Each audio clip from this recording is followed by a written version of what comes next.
kind of what I meant by surprises was the fact that pretty much this is a restored content mod, and I really don't want to deal with any other. I'm not exactly sure exactly what might transpire once I'm starting to leave this cave here. But I'm not going to touch anything, I'm not going to do anything, I'm just going to try to get back to the ship as quickly as I can.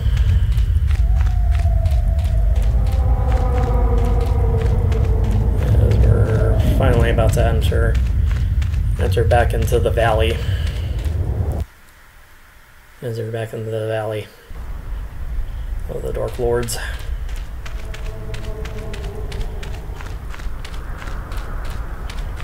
And from there, we can finally get out of this damn planet. There's a reason why I do this very early, pretty much the fact that... Here, you can just barely see the Sith archaeologists' efforts to uncover relics of the ancients. That kind of actually freaked me out just a little bit. The new Sith Order sought to progress quickly by finding objects of power.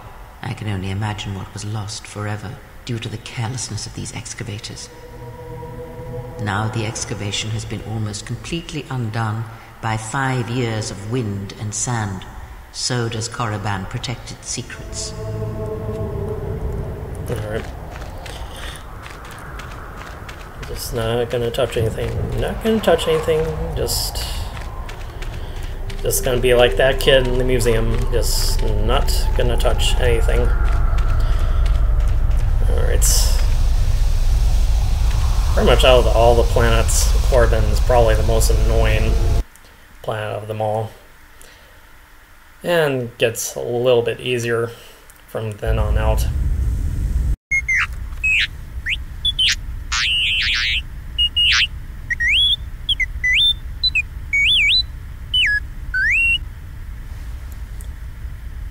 A message from Kelborn? What is it? I received an urgent communication for you from Kavar. Return to the camp as soon as possible and I will tell you more. You got a message from Kavar?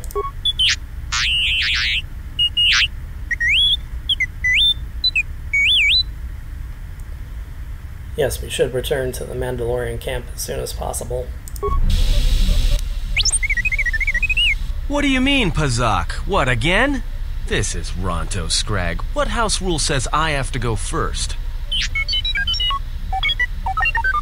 Yeah, well, I'm still not convinced you aren't cheating.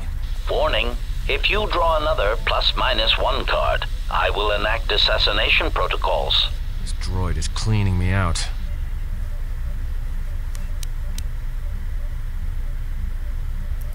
What are you playing?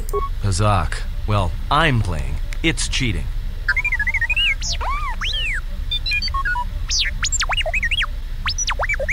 Whatever, cheater. I'll be going now.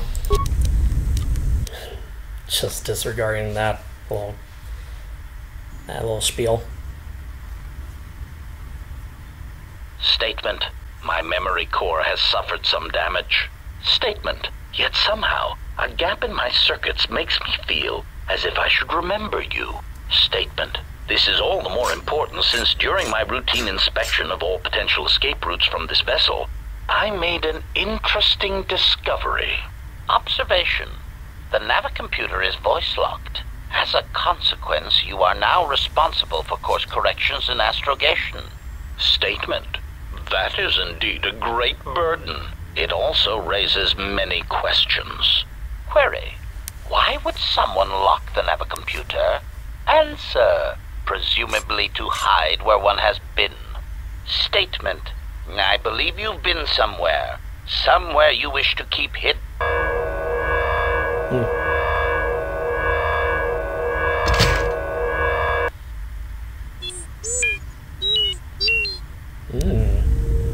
Interesting. D3 has something very interesting to hide there. Alright, so pretty much we received a message from Kavar, pretty much as I would expect. My life for yours.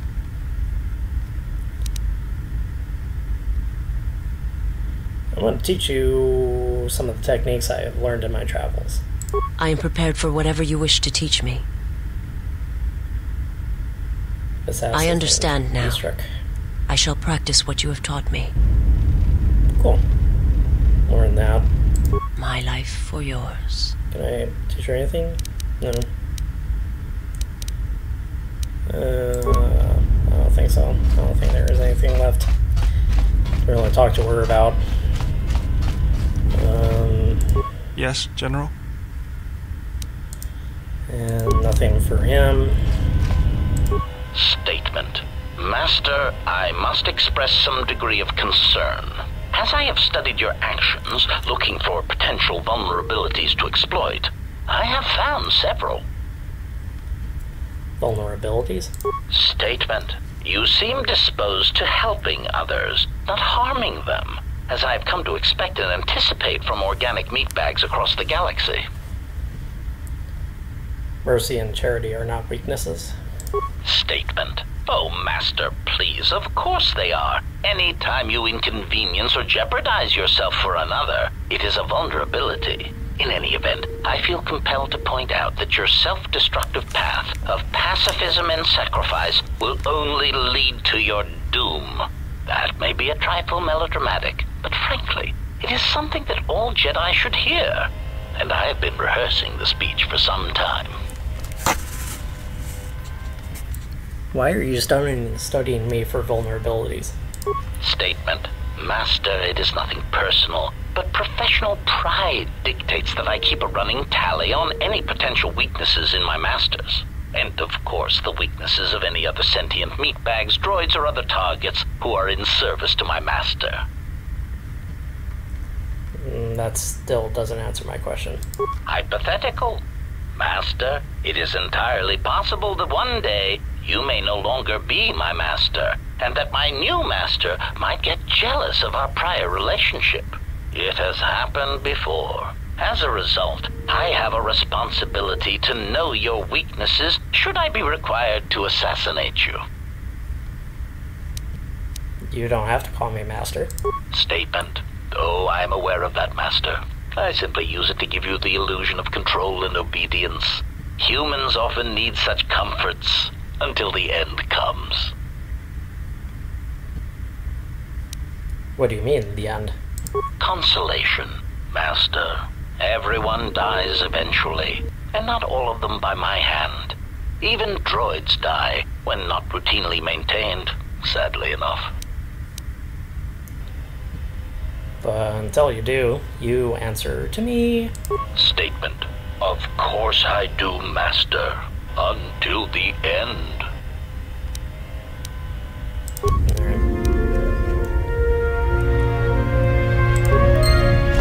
Of course, it left some influence on him, but I don't really care. Skip T3. We'll skip T3. We'll talk to Kreia. Yes? Have you come with questions? Yes, and I need some answers. Then ask, and I will do my best to answer.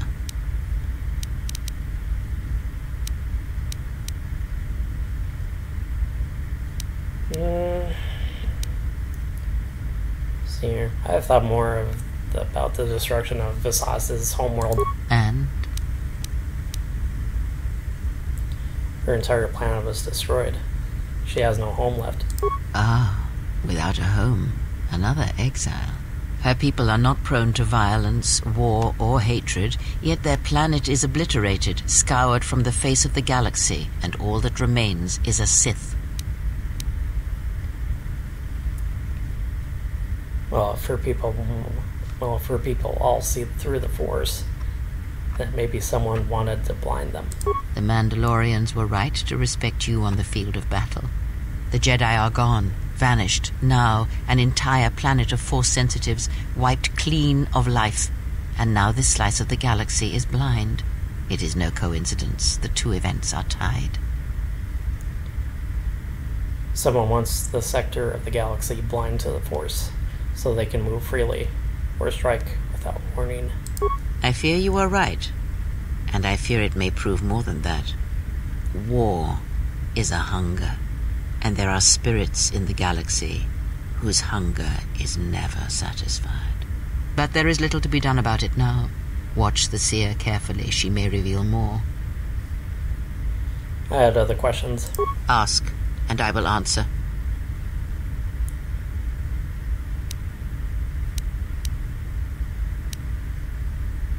Nothing more than we already know, and anything else I know would be useless. There is danger in such knowledge, even if I was certain of the ones who hunt you. Ask, and I will answer.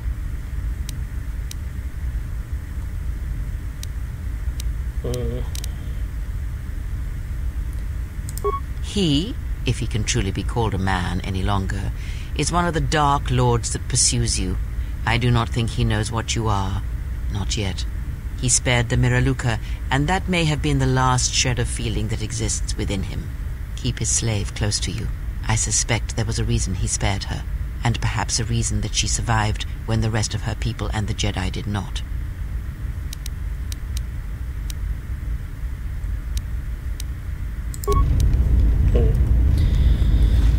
Okay. I guess she didn't really have anything else really to offer. I guess. I want to have a word with you. What is it? I wanted to make sure that we have some things clear. Right now, we both seek the same goals, whatever our reasons may be. The Sith must be stopped. If they destroy the Jedi, the Republic will fall and my people will be eradicated or enslaved. To survive, I'll help you. But as Mandalore, I have another duty. The unification of the clans. How do you plan on doing that? After our defeat at Malachor, the survivors spread across the Outer Rim, many taking up work as mercenaries, or worse.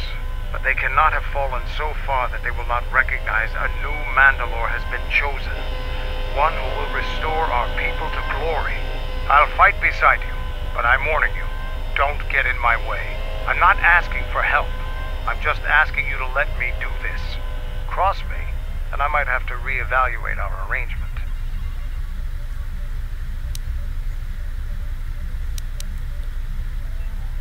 I'll consider what you've said. After the Sith are dealt with, you can turn your attention to us. Or maybe we can forge an alliance of our own. Our next battle need not be fought against your Republic. Consider what I've said.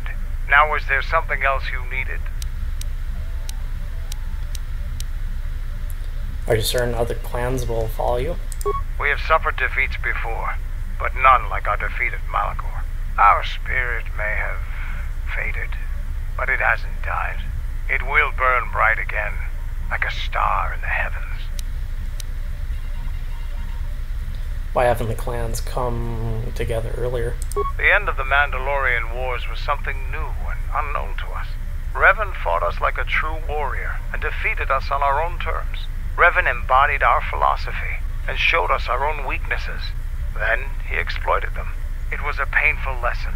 With Mandalore dead, our weapons taken and our pride destroyed, many lost their way. But I will change that.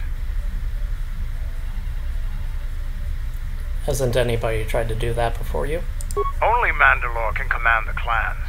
There was no new Mandalore for many years. I can tell you want to know more, but we can talk more later about this. Now, is there something else you needed?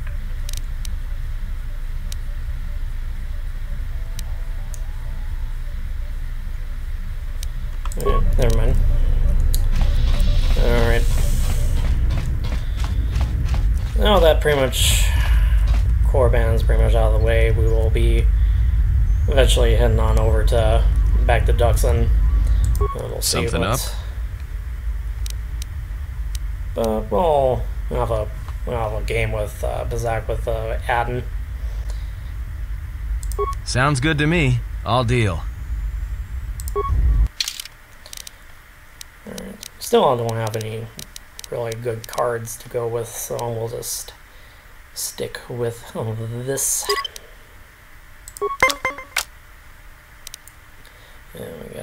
start off with a 10. Ouch. Not gonna be a good game. But we'll use that -4 card there.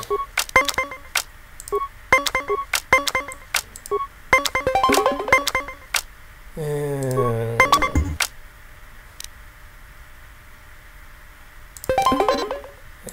tie that set.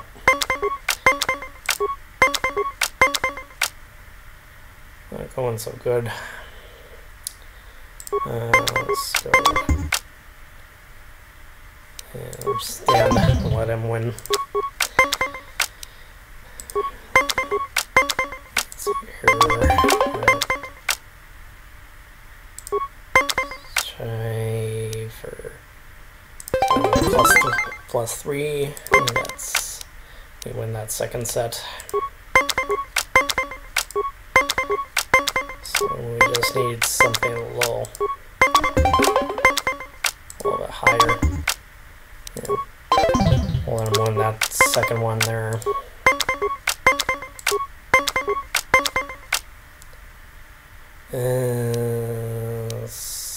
We'll have to stay on. Oh, bummer. Alright. So pretty much next time we will do this game, we will be back to Duxon and help defeat whatever threat is on Onderon, deal with General Vaklu and whatever other obstacles come in our way there, and that'll be pretty much what will happen during the next recording session. So until then, I will see you guys next time.